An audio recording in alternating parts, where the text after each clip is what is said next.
Hello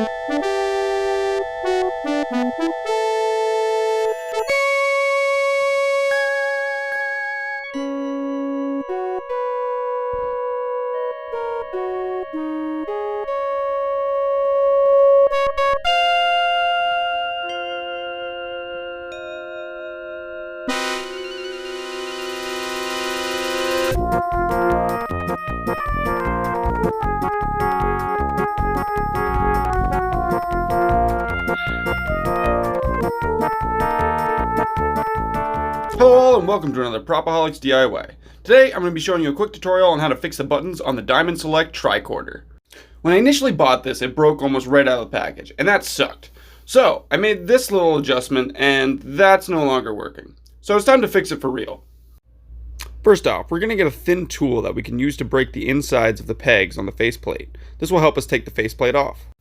We're going to start by pushing the left side of the screen in. You'll see it start to slide just a slight bit, and it'll give you just enough leeway that you can fit the tool in to break the pegs on the insides. Look for the little lip that holds the peg, stick your tool in there, and then pop it out. Once you do that, the faceplate will start to come off. Just very easily finagle the other ones out, and try not to be too rough. There are electronics on the inside. And once we pop off the screen, you see all the little wire works on the inside, so just be careful not to touch any of those, not to wreck any of those. Here's my old method that I tried to use to fix it. When I pressed the buttons in initially, they actually turned upside down. So, yeah. Don't know how to explain how that one happened, but it did. But it's trying to fix these puppies. Oh, also, before we continue, I saw some things online saying if you want to take the faceplate off, you have to take this off. And that is just simply not true. You do not have to do that.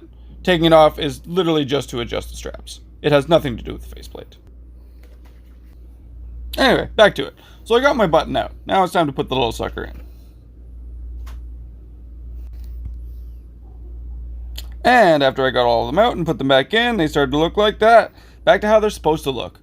Now, unfortunately, one of them was a little roughed up upon my first try to fix this, and that's how they kind of got flipped upside down, but yeah.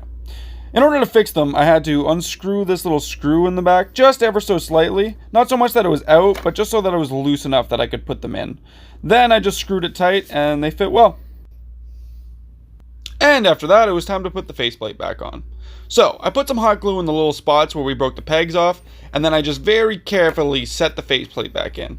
As you can see, there is a little bit of residue left, but easily clean upable. And now a little test run to make sure I didn't screw up any of the electronics. Had to take the old batteries out that were in there from the initial time that I purchased this. Got some new batteries. See if it works. And everything's working perfect. Awesome. Well, I hope you liked the video. I hope it was helpful. Be sure to like, comment, and subscribe. See y'all next time on Propoholics DIY.